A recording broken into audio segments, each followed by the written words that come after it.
Saramago é 100, um olhar sobre seus romances, pela voz de Raul de Oliveira. Salve, salve, queridos ouvintes! Episódio 13 no ar. Ótimo sinal para seguirmos nossa caminhada pelo universo saramaguiano. Ainda estamos em 97, ano em que todos os nomes foi escrito. No último episódio, percorremos os labirintos da conservatória em busca de nós mesmos.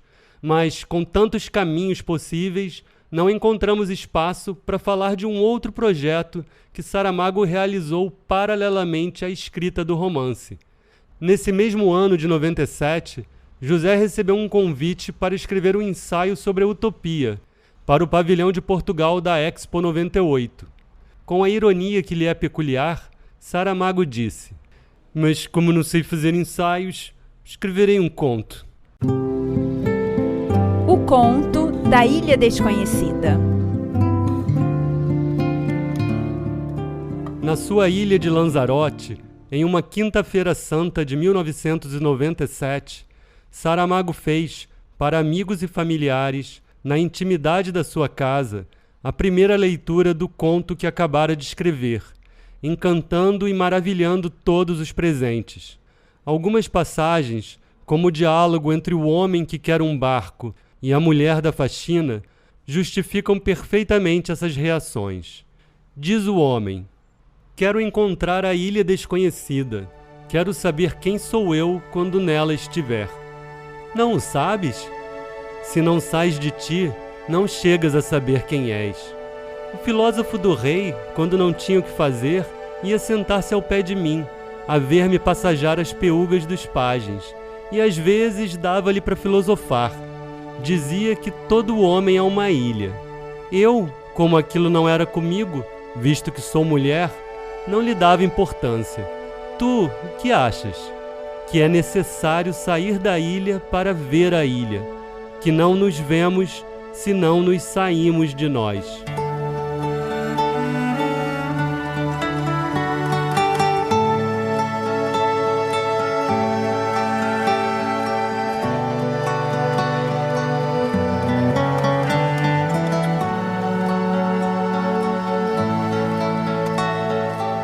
Navegando em direção aos outros, a poética história do homem que pede ao rei um barco para buscar a ilha desconhecida está entre as obras mais traduzidas e representadas de José Saramago. Produziram-se edições ilustradas, músicas, curtas-metragens, conferências e inúmeras encenações teatrais. Sua força foi capaz de angariar fundos para causas humanitárias, como nas tragédias do furacão Mitch e do ciclone Idai, e fazer de um encontro solidário a razão da sua busca. Em 2001, Saramago assim falou: "Colaborando com os afetados pelo furacão Mitch, não crescemos nem tranquilizamos nossas consciências. Simplesmente não diminuímos a estatura que antes tínhamos."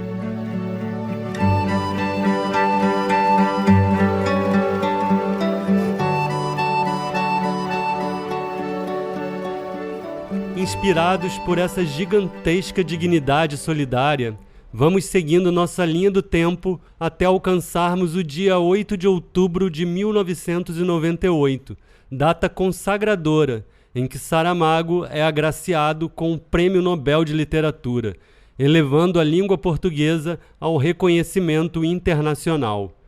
Muito já falamos sobre esse momento no 10º episódio, mas há sempre histórias a contar. Aos 20 de novembro de 2008, Saramago digitou em seu blog uma deliciosa passagem dos bastidores daquele Nobel. Ele recordou o que o poeta e romancista Kjell Esmark, membro da Academia Sueca, contou a ele e a Pilar sobre a escolha do seu nome para o prêmio. Vamos ouvi-lo. O ensaio sobre cegueira, já então traduzido ao sueco, havia causado boa impressão nos acadêmicos. Tão boa que ficou praticamente decidido entre eles que o Nobel desse ano, 98, seria para mim. Acontece, porém, que no ano anterior tinha publicado outro livro, Todos os Nomes, o que, obviamente, em princípio, não deveria constituir obstáculo à decisão tomada. a não ser uma pergunta nascida dos escrúpulos dos meus juízes. E se este novo livro é mau? Da resposta a dar, encarregou-se Kjell Espemark, em quem os colegas depositaram a responsabilidade de proceder à leitura do livro no seu idioma original. Espemark, que tem certa familiaridade com a nossa língua, cumpriu disciplinadamente a missão. Com o auxílio de um dicionário, em pleno mês de agosto, quando mais apeteceria ir navegar entre as ilhas que enxameiam o mar sueco, leu, palavra a palavra, a história do funcionário Sr. José e da mulher a quem ele amou sem nunca ter visto. Passei o exame. Afinal, o livrinho não ficava nada atrás do ensaio sobre a cegueira. Ufa!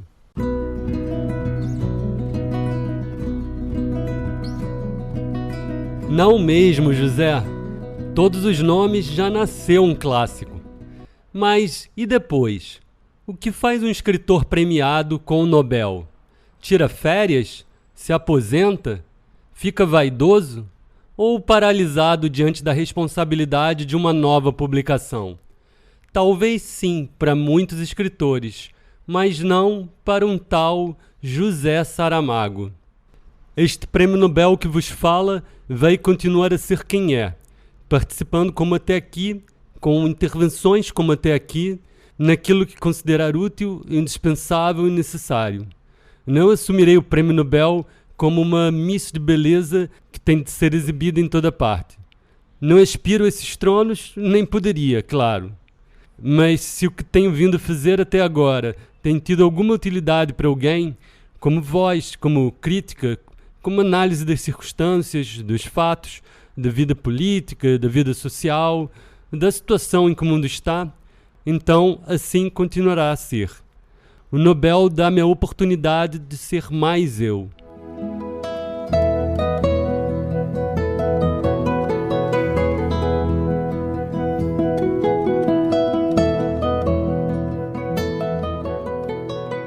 E o nosso José aproveita totalmente essa oportunidade, usando cada vez mais sua influência em favor das causas justas, dos silenciados, dos esquecidos.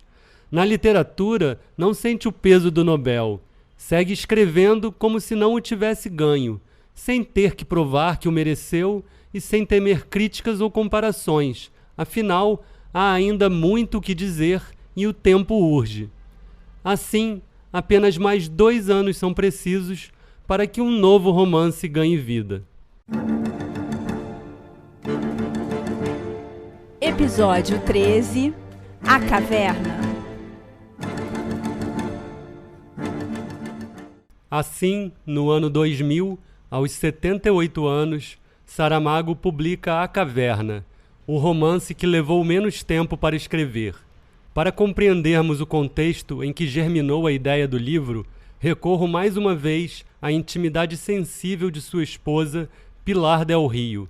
Mas antes, chamo a atenção aos ouvintes brasileiros para, a partir daqui, também entenderem centro comercial como o nosso shopping center. Vamos ao relato da Pilar. Um dia, num congresso literário na Universidade de Alberta, no Canadá, José Saramago visitou um centro comercial e ficou assombrado. O mundo inteiro estava ali. Tinha praias e árvores, selva tropical e pistas de gelo, ruas, esplanadas, parques para crianças e, obviamente, todas as lojas e todas as marcas do Oriente e do Ocidente. Era um lugar limpo, seguro, agradável, construído para que os consumidores fossem felizes. Os consumidores. Mais tarde, em conversas com amigos, José Saramago comentou que as antigas catedrais e as universidades tinham dado lugar ao centro comercial e que esses templos de consumo são os que convocam, estimulam e, de alguma maneira, formam os homens e as mulheres deste tempo. Aquela visita marcou Saramago, tal como a leitura de uma notícia insólita, de que alguém havia pedido que suas cinzas fossem espalhadas num centro comercial, o lugar onde tinha sido mais feliz. Por outro lado, a visita a um museu de arte popular no Brasil e a confirmação do desaparecimento de alguns ofícios, como o de oleiro, e os anúncios da construção de um grande centro comercial na entrada de Lisboa, converteram-se em peças que iam encaixando e construindo-se, como a base de um livro a que por nada deste mundo quereria renunciar, apesar das obrigações do Nobel. Nesses dias, apareceram na vida de José Saramago pessoas que até aí não estavam, e chegaram convites tentadores para que, de alguma forma, passasse para outra margem do sistema. Alguns cortejos que até então não teriam sido verossímeis produziram-se. Houve portas que se abriram como que tocadas por magia, e tudo isso fê-lo pensar na caverna de Platão. Se realmente se vê a realidade, ou se é a projeção da realidade sutilmente planificada o que impera no mundo e nas diferentes circunstâncias dos seres humanos. Então, quando chegou a Lanzarote, pôs-se a escrever A Caverna, um romance em que se narra a perplexidade de um ser humano que trabalhou com suas mãos e sua sensibilidade e que de repente se dá conta de que já não há lugar para ele na sociedade tecnificada onde o que produz e o que é deixa de ter utilidade. O oleiro e seu cão achado viverão uma série de peripécias em torno de um centro comercial. Haverá personagens e situações diferentes. Haverá o amor possível e as aventuras que a cotidianidade nos apresenta. Haverá memória, mitos e lendas. Haverá um final inesperado. Será um romance de resposta aos que perguntavam quem seria José Saramago depois do Nobel. Pois olhem, um ser humano capaz de escrever sobre um humilde oleiro.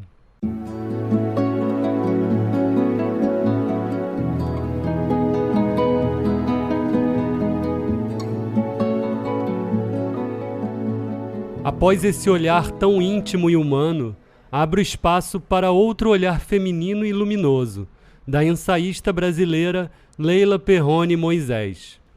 Quase todos os textos críticos publicados sobre A Caverna começam pelo resumo de seu enredo, que poderia ser ainda mais sucinto.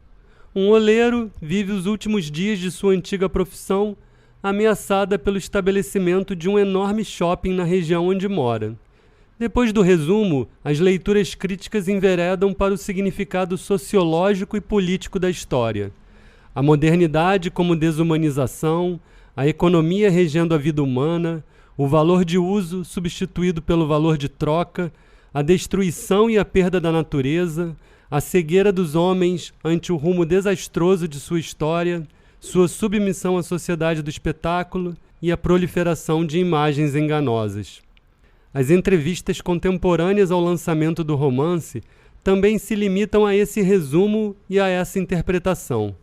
Nos textos universitários são referidos, como aval científico, filósofos, historiadores e sociólogos que tratam diretamente desses temas.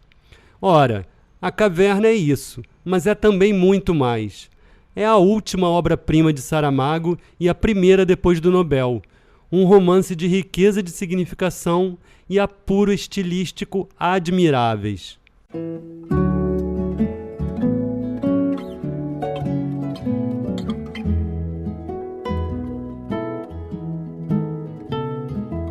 Exatamente, Leila. Essa caverna é muito mais. Quanto mais profunda, mais bela. Quanto mais escura, mais dura. E nosso José se revoltava com a submissão ao mercado e a ideia da globalização neoliberal, por ele entendida como um novo totalitarismo.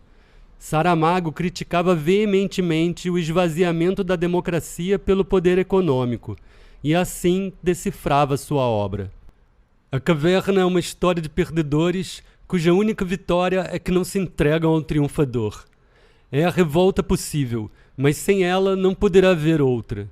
A derrota definitiva seria submissão, e mesmo assim não devemos esquecer que as gerações se sucedem, mas não se repetem.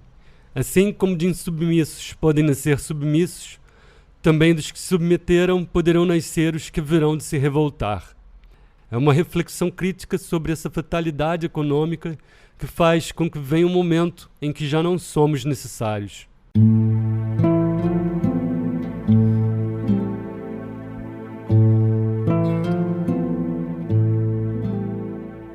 A Caverna encerra uma trilogia involuntária, composta também pelo Ensaio sobre a Cegueira e Todos os Nomes. Saramago explica: não foi uma trilogia que eu pensasse como tal desde o princípio, mas dentro da diversidade de temas dos 3 romances, há uma unidade de intenção que consiste em dizer o que, para o autor, é o mundo, a vida que estamos a viver. Epígrafe e dedicatória.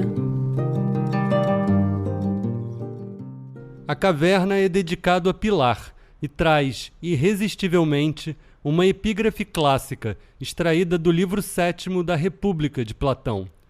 Que estranha cena descreves e que estranhos prisioneiros. São iguais a nós.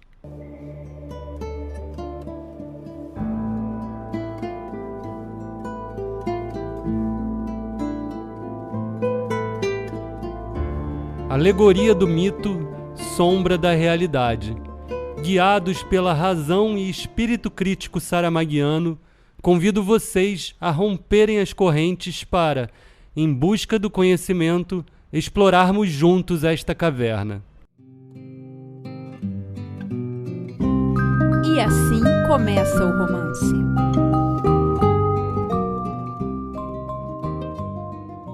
O homem que conduz a caminhoneta chama-se Cipriano Algor. É oleiro de profissão e tem 64 anos, posto que à vista pareça menos idoso. O homem que está sentado ao lado dele é o genro. Chama-se Marçal Gacho e ainda não chegou aos 30. De todo modo, com a cara que tem, ninguém lhe daria tantos. Como já se terá reparado, tanto um como o outro levam colados ao nome próprio uns apelidos insólitos, cuja origem, significado e motivo desconhecem. O mais provável será sentirem-se desgostosos se alguma vez vierem a saber que aquele algor significa frio intenso do corpo, prenunciador de febre, e que o gacho é nada mais nada menos que a parte do pescoço do boi em que assenta a canga. O mais novo veste uniforme, mas não está armado. O mais velho traja um casaco civil e umas calças mais ou menos a condizer. Leva a camisa sobriamente fechada no colarinho, sem gravata. As mãos que manejam o volante são grandes e fortes, de camponês, e não obstante, talvez por efeito do cotidiano contato com as maciezas da argila a que o ofício obriga, prometem sensibilidade.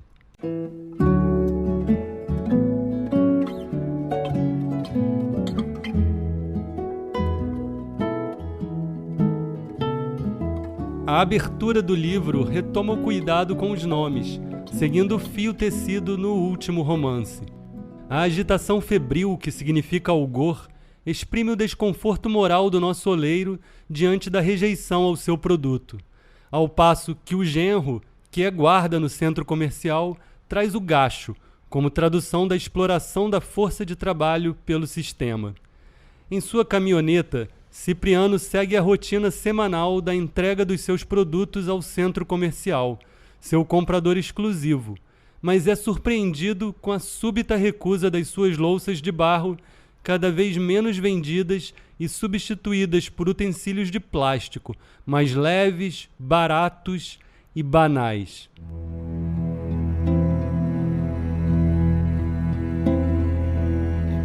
Algor é o homem antigo jogado brutalmente na modernidade tardia.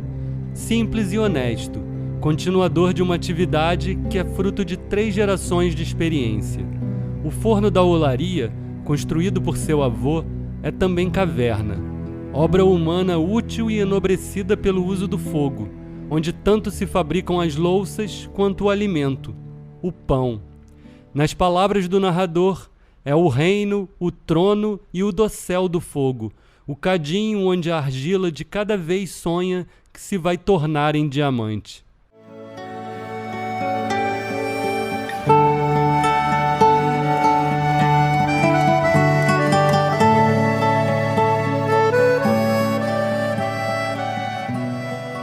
Cipriano é também pai.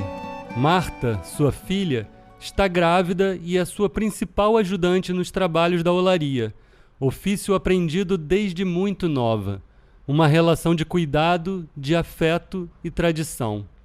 Saramago também é pai, e sua filha Violante, igualmente escritora e ativista. Perguntada se consegue se reconhecer em algum dos livros do pai, ela respondeu: sim, Marta, de A Caverna. É filha de uma pintora e tem uma relação com o pai, Cipriano, que era igual à nossa. Disse isso a ele, que concordou. Violante é filha da artista plástica Hilda Reis, primeira esposa de José, casada com ele por 26 anos e falecida em 1998.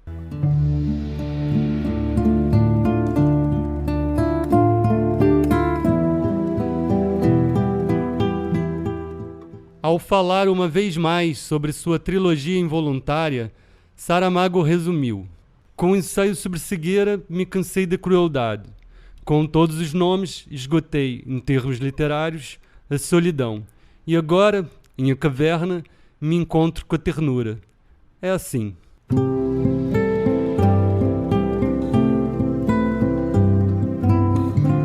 E essa ternura se revela plena na relação entre Cipriano e Marta, como lemos no trecho a seguir. Algumas vezes, como uma mãe inquieta, antecipando, sem nisso ter pensado, desassossegos futuros, Marta se levantou à meio da noite para ir ver como estava o pai. Entrava silenciosamente no quarto, aproximava-se devagarinho da cama, inclinava-se um pouco a escutar, depois saía com os mesmos cuidados. Aquele homem grande, de cabelos brancos e rosto castigado, seu pai, era também como um filho. Saberá pouco da vida quem isto se recuse a entender.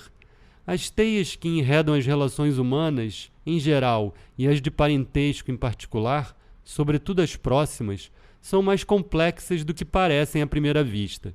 Dizemos pais, dizemos filhos, cremos que sabemos perfeitamente de que estamos a falar, e não nos interrogamos sobre as causas profundas do afeto que ali há, ou a indiferença ou o ódio. Marta sai do quarto e vai pensando: dorme.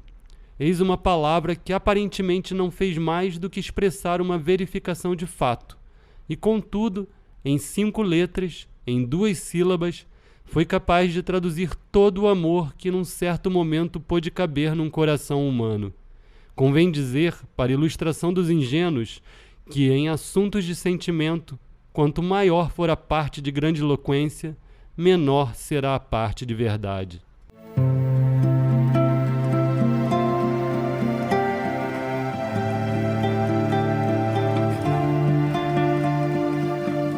Sentimentos e cuidados que não impedem ternos conflitos. Marçal, marido de Marta, almeja ser promovido a guarda residente, concretizando o sonho de morar no centro, mas assim separando pai e filha, já que deixar a aldeia, a terra, as amoreiras e a olaria é algo impensável para Cipriano. É como arrancar-lhe suas raízes. Raízes que Saramago muito conhece. Ele também é um homem forjado no campo. Sou um camponês que se disfarça suficientemente bem para poder viver na cidade sem olharem muito para mim.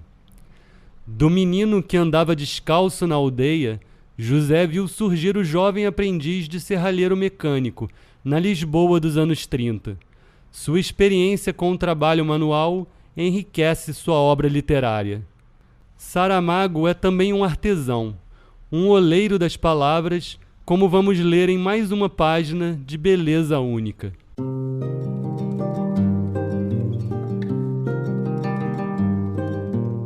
Na verdade, são poucos os que sabem da existência de um pequeno cérebro em cada um dos dedos da mão, algures entre a falange, a falanginha e a falangeta.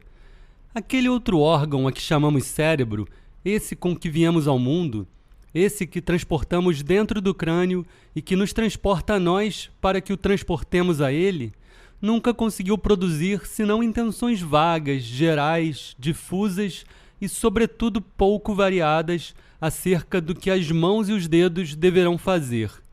Note-se que, ao nascermos, os dedos ainda não têm cérebros, vão nos formando pouco a pouco com o passar do tempo e o auxílio do que os olhos veem. O auxílio dos olhos é importante, tanto quanto o auxílio daquilo que por eles é visto. Por isso, o que os dedos sempre souberam fazer de melhor foi precisamente revelar o oculto. Só com esse saber invisível dos dedos se poderá alguma vez pintar a infinita tela dos sonhos. Fiado do que os olhos julgaram ter visto, o cérebro da cabeça afirma que, segundo a luz e as sombras, o vento e a calma, a umidade e a secura, a praia é branca, ou amarela, ou dourada, ou cinzenta, ou roxa, ou qualquer coisa entre isto e aquilo. Mas depois vêm os dedos, e com um movimento de recolha, como se estivessem a ceifar uma seara, levantam do chão todas as cores que há no mundo. O que parecia único era plural, o que é plural sê-lo-á ainda mais.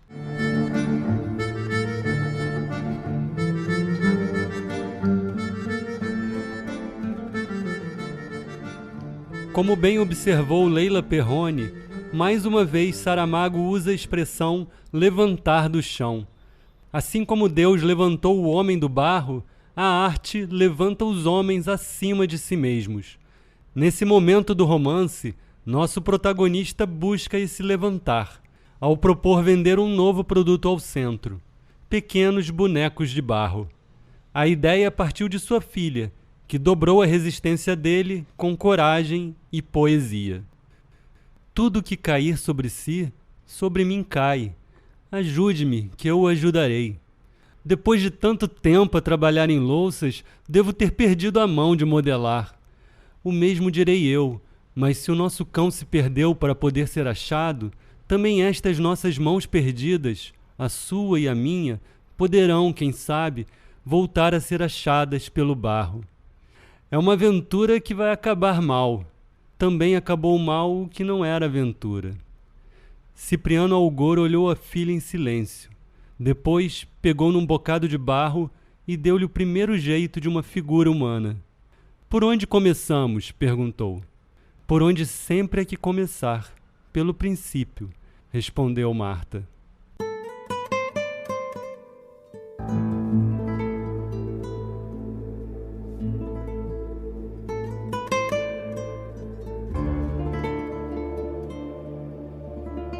Autoritárias, paralisadoras, circulares, às vezes elípticas. As frases de efeito, também jocosamente denominadas pedacinhos de ouro, são uma praga maligna, das piores que tem assolado o mundo. Dizemos aos confusos: conhece-te a ti mesmo, como se conhecer-se a si mesmo não fosse a quinta e mais dificultosa operação das aritméticas humanas. Dizemos aos abúlicos: querer é poder, como se as realidades bestiais do mundo não se divertissem a inverter todos os dias a posição relativa dos verbos.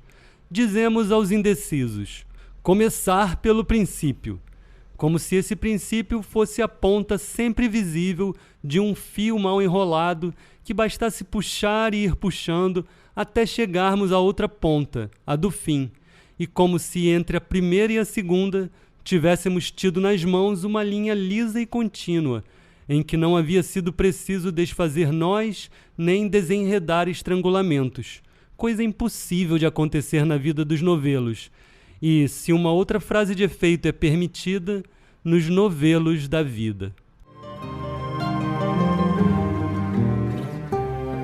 O trecho que acabamos de ouvir é mais um dos inúmeros tesouros encontrados nessa caverna. E um dos mais preciosos é o cão achado. Ele não é apenas mais um na constelação canina saramaguiana, mas aquele que ocupa mais espaço em um romance. Achado surge cedo no enredo, cão sem dono que se abriga na casinha do já falecido Constante, antigo cão dos Algor, e nome presente em outros romances. Aparentemente perdido, se torna achado na olaria e no coração de Cipriano e Marta. Para Saramago, o cão é a encarnação da pureza moral e sempre ocupou espaço em sua obra, desde o Constante de Levantado do Chão. Mas José, mordido na infância por um cão esquelético, carregou esse medo até os 70 anos, quando em Lanzarote adotou Pepe, o cão das lágrimas. De lá até a caverna, se juntaram em sua casa Greta e Camões, possibilitando 7 anos de convívio e observações que o permitiram escrever páginas como essas. As experiências anteriores do cão achado fizeram-no pensar que o dono se dispunha a sentar-se outra vez no banco das meditações. Ainda andaria o pobre com o espírito turvo de conflitos, a vida a correr-lhe às avessas. Nessas ocasiões é quando os cães fazem mais falta, quando se vêm postar diante de nós com a infalível pergunta nos olhos: queres ajuda? E sendo certo que, à primeira vista, não parece estar ao alcance de um animal destes dar remédio aos sofrimentos, angústias e mais aflições humanas, bem poderá suceder que a causa esteja no fato de não sermos nós capazes de perceber o que esteja além ou aquém da nossa humanidade, como se as outras aflições no mundo só pudessem lograr uma realidade apreensível desde que medíveis pelos padrões das nossas próprias, ou, para usar palavras mais simples, como se só o humano tivesse existência. Quando Cipriano Algor tornou a entrar no forno, agora de vassoura em punho, Achado não se preocupou. Um dono, bem vistas as coisas, é a modos como o sol e a lua. Devemos ser pacientes quando desaparece, esperar que o tempo passe. Se pouco, se muito, não o saberá dizer um cão, que não distingue durações entre a hora e a semana, entre o mês e o ano. Para um animal destes, não há mais do que presença e ausência.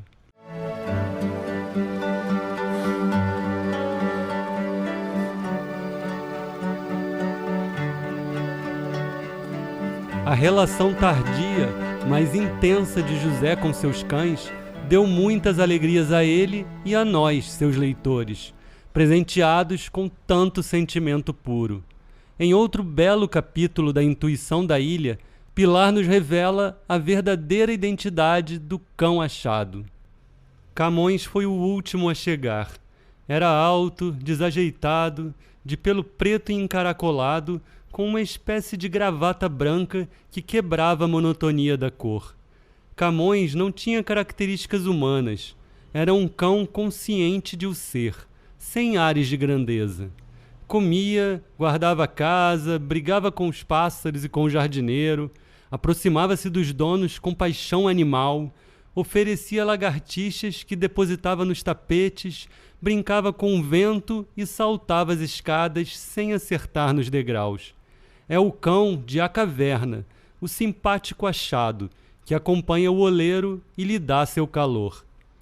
Quando José Saramago morreu, Camões, o único dos 3 cães que lhe sobreviveu, apercebeu-se e chorou uma noite inteira. Eram uivos tremendos que ninguém podia consolar. Ia pelos lugares de seu dono cheirando em vão, uivando e gritando desesperado. Juan Teba, um amigo de José Saramago que testemunhou essa aflição, escreveu um artigo intitulado Camões chora por Saramago.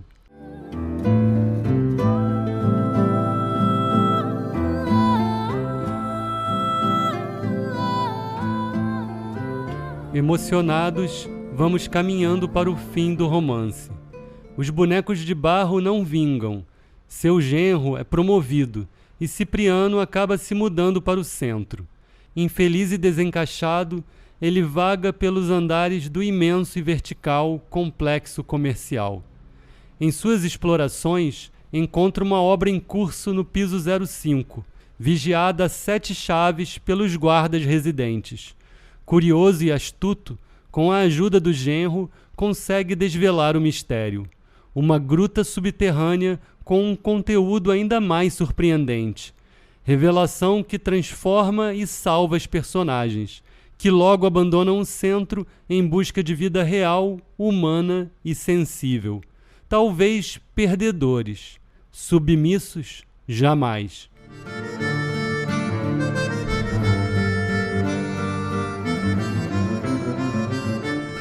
Como um verdadeiro sábio, Saramago guarda para o fim sua alegoria. Mas calma, não vou dar spoiler. Revelo apenas sua crítica mordaz, estampada em uma das gigantescas propagandas do nefasto centro comercial que aparecem ao longo do romance. Vender-lhe-íamos tudo quanto você necessitasse, se não preferíssemos que você precisasse do que temos para vender-lhe.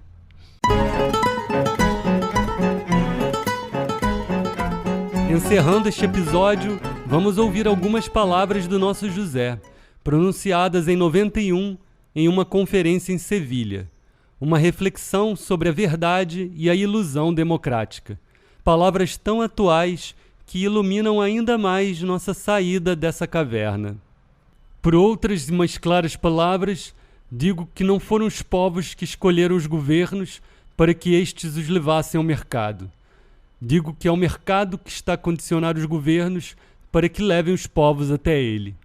E se falo assim do mercado, é simplesmente porque hoje, mais do que nunca, é ele um instrumento de domínio por excelência do verdadeiro e único poder real, o poder econômico e financeiro mundial.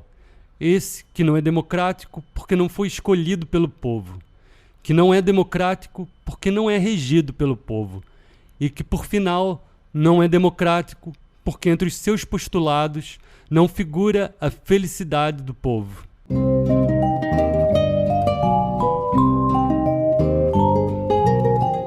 No próximo episódio, vamos esbarrar com o nosso outro e tentar decifrar o caos na companhia do homem duplicado. Até breve! O podcast Saramago é 100 tem pesquisa, roteiro, edição e apresentação de Raul de Oliveira. Direção de arte e locuções, Diana Machado. Design gráfico, Percy Ellis. E as músicas que vocês ouvem aqui são dos maravilhosos portugueses do Madre Deus. E se vocês quiserem deixar comentários ou sugestões, me acompanhem pelo Instagram, @raul.doliveira e YouTube Raul de Oliveira. Saramago é